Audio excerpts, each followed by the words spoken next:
Oi, gente, Salva Fonseca por aqui. Hoje nós vamos conversar sobre a sua farinha de trigo. Saber se a sua farinha de trigo ela tá fraca ou se a sua farinha de trigo tá forte.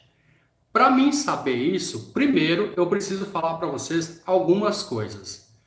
Quando eu comentei com vocês que a farinha de trigo ela é feita de um grão chamado trigo. E esse grão ele é submetido a várias sucções para tirar aquela casquinha dele, do grão do trigo, e depois é molhado, depois tira a casca, depois passa por algumas peneiras, a secagem, depois passa por moagem, e depois passa por peneiras. Então é um processo longo que sai do grão do trigo até chegar na mesa que somos nós, os consumidores. Para isso, você precisa entender um grão do trigo, para você entender o que é farinha fraca e o que é farinha forte. Por exemplo, o grão do trigo, digamos que o grão do trigo seja igual a um grão de arroz, só para você entender bem o que eu estou falando. O grão do trigo, por dentro, ele tem o endosperma, que é aquela camada toda que é onde vai ser triturado e vai ser formada a farinha de trigo. Ao redor dele tem a casca. Aquela casquinha que cheia de pelinho já foi tirada, eu estou falando da casca mesmo ali. E aqui embaixo do grãozinho, bem embaixo, existe aquele pedacinho, a gente chama de embrião. E é ali que estão todos os nutrientes do trigo. Quando faz a moagem da farinha, é ali que está todos os nutrientes que vai gerar a farinha de trigo boa ou a farinha de trigo ruim. Por que que ali embaixo está todos os nutrientes da farinha de trigo? Porque ali a gente chama de embrião e é ali que precisa ter proteína, todos os nutrientes para dar vida a uma nova planta. Então, ali embaixo, no germe, que a gente chama de germe, e quando eu falo germe, você vai saber o que eu estou falando, porque germe é o germe de trigo. E esse germe de trigo, quando a farinha ela é moída e ela é passada por antes de passar pela peneira, eles cortam, eles tiram esse pedacinho desse germe de trigo e faz shampoo, faz creme, faz um monte de coisa. Eu acho que você já ouviu falar que o shampoo que você usa no seu cabelo é a base de germe de trigo. E é por isso que a nossa farinha que a gente usa, ela fica tão fraca assim, porque é retirado todos os nutrientes dessa farinha de trigo. Tá bom? E quando eu falo nutrientes, é porque dali vai nascer um bebezinho, uma plantinha, que vai gerar raiz. Enquanto ela gera raiz, ela vai se alimentando desses nutrientes, até que ela entra a raiz na terra e suga da própria terra os próprios nutrientes. Então, o germe de trigo é o que faz toda a diferença em um grão de trigo. Quando a farinha de trigo é moída com o germe de trigo, ela é bem mais forte. Mas eles retiram esse germe de trigo. Até aí, tudo bem, gente? Como que eu consigo detectar que uma farinha de trigo está fraca somente a olho nu? Geralmente, vocês já ouviram algum padeiro, algum dono de padaria falar que conhece a farinha de trigo só de olhar. Na verdade, ele não está falando tanta mentira assim. Porque a farinha de trigo, se a pessoa trabalha com a farinha de trigo todos os dias, ela acaba sabendo qual farinha de trigo que é fraca e qual farinha de trigo que é forte. Primeira coisa, coloca um pouco dessa farinha de trigo que você tem na sua casa na sua mão e aperta. Se ela embatumar, virar um bolinho, essa farinha é fraca. Na hora que você voltar sua mão, ela ficar bem fininha do jeito que você colocou, a farinha é boa para fazer pães modelados. Certo? Outro jeito de ver a olho nu se a farinha de trigo está forte, está fraca, é olhar no rótulo da farinha de trigo. No rótulo da farinha de trigo tem um retângulo e no finalzinho do retângulo está dizendo quantas porcentagens de proteína tem aquela farinha de trigo. Se a gente analisar que de 3% a 5% de proteína, essa farinha é boa para fazer bolos e biscoitos, porque é uma farinha bem amarelada, uma farinha fraca, e se você for fazer pães com ela, não vai dar muito certo. De 3 a 5% de proteína. Outra tipo de farinha que a gente costuma comprar no mercado é a que tem a proteína entre 5% e 7% de proteína. Essa farinha é aceitável. Por que aceitável? Porque é essa farinha que a gente compra no mercado e é exatamente essa que a gente acha para comprar. O outro tipo de farinha está entre 7% e 9% de proteína, que já é uma farinha boa e a gente pode até encontrar em mercados grandes, mas é um pouco mais difícil. E a última farinha, que é de 9% a 12% de proteína, essa farinha é ótima. Ela é mais vendida para industrializada para pessoas que fazem pães em grandes escalas. Esses pães que tem marca, que você já sabe que eu estou falando, né, gente? Então, para você analisar se a sua farinha de trigo está fraca, você precisa pegar um saco de farinha de trigo aí no seu armário e ver qual a porcentagem de proteína e fazer o teste dela na mão. Existe uma farinha boa para se fazer pão, e essa farinha chama farinha de trigo tipo 1 Premium. Aí você me pergunta, olha, eu comprei a farinha de trigo Premium, só que ela não tem mais de 7, 8 ou 9% de proteína. Geralmente, essas farinhas, elas são boas sim, mas elas não têm mais de 7, 8 ou 9% de proteína mesmo. Isso você não vai encontrar. É muito difícil você encontrar uma farinha que tem 12% de proteína. Só se for uma farinha orgânica mesmo, uma farinha feita assim que o pessoal planta o trigo lá e eles mesmos fazem, é uma farinha que a gente chama de farinha orgânica, não tem nenhuma produção química ali naquela farinha. Então, você pode encontrar, mas se você for comprar no mercado, geralmente a gente acha a farinha de 7% de proteína. Algumas delas pode ter 8% de proteína. Tá bom, gente? Você já ouviu falar em alguns desses nomes? Tiamina, ciamina, eu não lembro a outra agora, e ferro. Essas quatro componentes que estão na farinha de trigo, ela é para fortalecer a farinha. Se no seu rótulo da farinha de trigo você achar esses quatro componentes, você vai ver que a sua farinha de trigo é boa. Onde eu acho um tipo de farinha de trigo que tem esses quatro componentes? Uma farinha de trigo que a gente usa muito aqui para fazer os pães modelados é uma farinha de trigo que ela é de 5 quilos, ela vende no saco de 5 quilos. E essa farinha de trigo vende em mercados maiores, mercados grandes, e ela é uma farinha de trigo que está escrita farinha de trigo para pastel, certo? Essa farinha a gente usa, quando precisa, a gente usa muito ela aqui para que os pães saiam modelados e não perca aquele formato de modelo que a gente quer bastante, tá? Porque se a farinha não for tão forte assim do jeito que a gente precisa, o que vai acontecer com a farinha na hora que você for modelar? Fazer uma trança, fazer uma corda, desenhar um pão modelado, fazer um pão modelado. Esse pão modelado não vai pegar aquele modelo que você quer. Então, é exatamente isso que acontece. Então, a gente precisa de uma farinha boa para fazer os pães modelados. Bom, agora eu vou fazer uma pergunta para vocês. Como que vocês que estão aí assistindo essa live conseguem ver se uma farinha de trigo está forte ou se está fraca? Eu preciso saber, porque se vocês tiverem algum outro jeito de ver, me fala aqui, porque daí, se eu não falei algum outro tipo de jeito aqui, se você sabe algum jeito, você fala aí para mim, a gente já passa aqui, já joga no ventilador para todo mundo, tá bom? Então, gente, para fazer um pão modelado de respeito, você precisa de uma farinha também de respeito, uma farinha boa.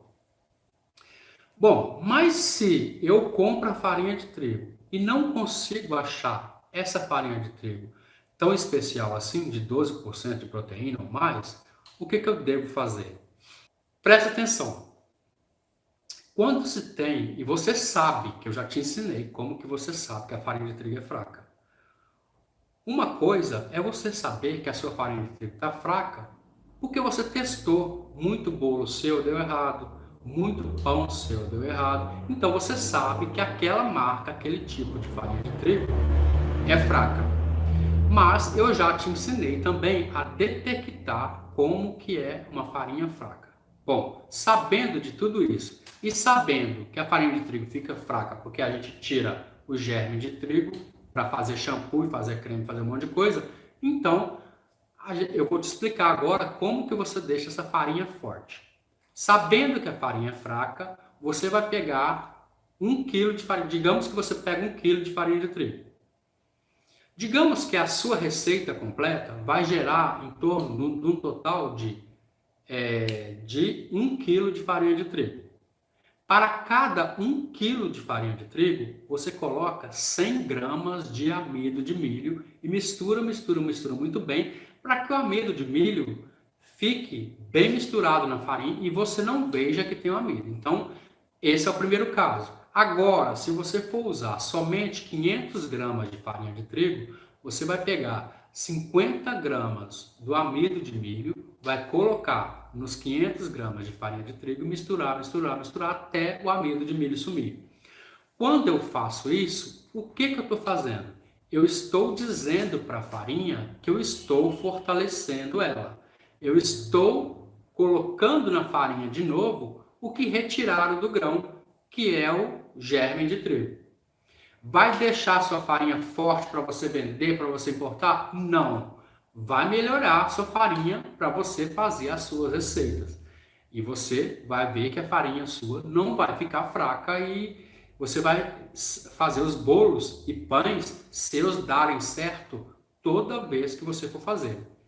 Quando eu coloco o amido de milho na farinha, eu estou colocando geralmente aquele germe de trigo que eles tiraram bem no comecinho lá do grão.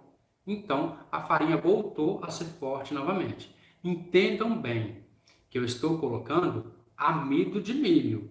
E lá no grão, o grão é de trigo. Então, deveria ser amido do trigo. Mas, como você não vai ter isso, dificilmente você vai achar isso, você coloca, só recapitulando para você entender, 50 gramas de amido de milho em 500 gramas de farinha de trigo e 100 gramas de amido de milho em 1 quilo de farinha de trigo. Combinado assim? Feito assim, já fortalecemos a farinha. Farinha nossa tá ótima, não tem para ninguém, não dá para reclamar. Agora eu preciso fazer uma massa com ela. Eu preciso fazer um pão modelado, mas eu preciso fazer esse pão do jeito que ele cresce bem rápido. Daqui a 2 horas está pronto, que eu preciso entregar. Eu já fiz vários e vários pães aqui que eu precisava entregar tipo à noite. Agora eu já estava fazendo e já dava tudo certo e não tinha problema. Quando você vê que a temperatura caiu abaixo de 15 graus, por exemplo, digamos que a temperatura está a 20 graus. Se abaixou disso, você percebe que os seus pães começam a não crescer mais. Então, para você fazer isso, você vai entender que a sua farinha está fraca. Aí você vai, fortalece a farinha. Já fortalecemos. Agora nós vamos fazer com essa farinha que fortalecemos um pão com ela com o método esponja, que é o método que faz com que os pães cresçam na metade do tempo. O que eu vou fazer? 500 gramas de farinha de trigo. Se eu vou usar em toda a receita do pão que você for fazer aí agora, Ronaldo, você vai usar cerca de 1 quilo de farinha de trigo, então, total de farinha de trigo é 1 quilo. Então, eu vou colocar 100 gramas de amido de milho. Combinado assim? Então, vamos lá, vamos por parte. Pega 500 gramas de farinha de trigo. Coloca 100 gramas de amido de milho, porque o total da farinha vai dar mais de 1 quilo. Combinado? peneira tudo junto ali. Agora, coloca 10 gramas de fermento biológico seco e mistura tudo ali até que o fermento e o amido de milho sumam no meio da farinha, de modo que você não consiga ver que tem amido e que tem fermento biológico seco. Misturou? Quando eu vou fazer a conta na minha cabeça, eu tinha 500 gramas de farinha de trigo. Eu coloquei mais 100 gramas de amido de milho, então ficou 600 gramas nesse recipiente. Até aí, colocamos 600 gramas de farinha de trigo peneirada, junto com o fermento biológico seco. O que eu vou fazer agora? O mesmo tanto de farinha que tem no recipiente é o mesmo tanto de água morna ou leite morno que eu vou colocar nessa farinha. Leite morno e água morna é quando você pega o copo e coloca no rosto e não sente que está queimando. Tudo bem assim? Então, água morna e leite morno, quando eu falo isso, eu estou dizendo que é para mamadeira, não é para queimar. Se você colocar leite ou água muito quente, vai queimar o fermento e o fermento vai morrer e não vai dar nada certo. Nem adianta tentar mais. Se eu tenho 600 gramas de farinha de trigo, eu vou colocar também o mesmo tanto de leite ou água morna, que é 600 ml. O que você escolheu? 600 ml de água morna ou 600 ml de leite morno. Coloco de uma só vez nessa farinha e começa a misturar muito bem. Se você tiver um batedor de arame fouet, melhor. Porque quanto mais lisa essa massinha que você fizer, mais macio e mais liso vai ficar o seu pão no final. Então, essa etapa é muito importante, Ronaldo. Você tem que entender que essa massinha que você está fazendo agora, ela tem que ficar bem lisa. Quanto mais lisa, melhor. Aí, o que eu vou fazer? Eu vou pegar esse recipiente, cobrir com saco plástico e deixar descansar por 20 ou 30 minutos. Ponto final. Eu vou deixar essa massinha minha descansando até que ela dobre de volume. Dobrou de volume, viu que cresceu bastante a massa? Agora é a hora da gente fazer a nossa massa. Agora a gente faz a nossa massa, tá bom? Digamos que eu escolho uma massa de pão doce, então eu vou colocar, faz de conta.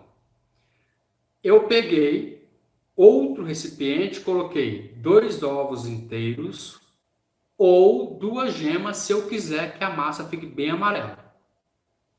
200 gramas de açúcar, 1 colher de chá rasa de sal, 100 gramas de manteiga sem sal em ponto de pomada e 20 ml de óleo. Ponto final. Misturei. Se a massa da esponja ficar mole, não vai ficar mole, tá, Maria? Não fica mole. Mas se ficar mole, é esse estilo mesmo, é estilo bolo. Vai ficar estilo bolo assim. Só que ela já vai ter crescido e dobrado de volume. Esse creminho de ovo que a gente fez com açúcar, a gente joga em cima da esponja agora. Quando eu jogar esse creminho de ovo em cima da esponja, eu tenho que misturar muito bem, até que esse creminho suma no meio da esponja. Vai ter que ficar muito bem misturado. Gente, essas etapas, as primeiras etapas, quanto mais liso a massa fica, melhor será o resultado do seu pão no final. Porque depois não tem como amassar mais, porque depois a massa fica pesada. Então eu peço para vocês que no comecinho aqui, que está tudo leve, deixa bem liso. Porque quanto mais liso for aqui no comecinho, lá no final, se amassa um pouquinho, já só um pouquinho, ponto de véu, tá pronto, certo? Então, depois que você colocou o creminho de ovo, misturou e sumiu tudo no meio daquela esponja, aí sim você vai começar com o restante da farinha de trigo. E sempre aos poucos. Gente, presta bastante atenção nisso, porque esse é o erro de muita gente. Eu falo, coloque mais 700 gramas de farinha de trigo. A pessoa vai lá, 700 gramas, joga tudo. Não.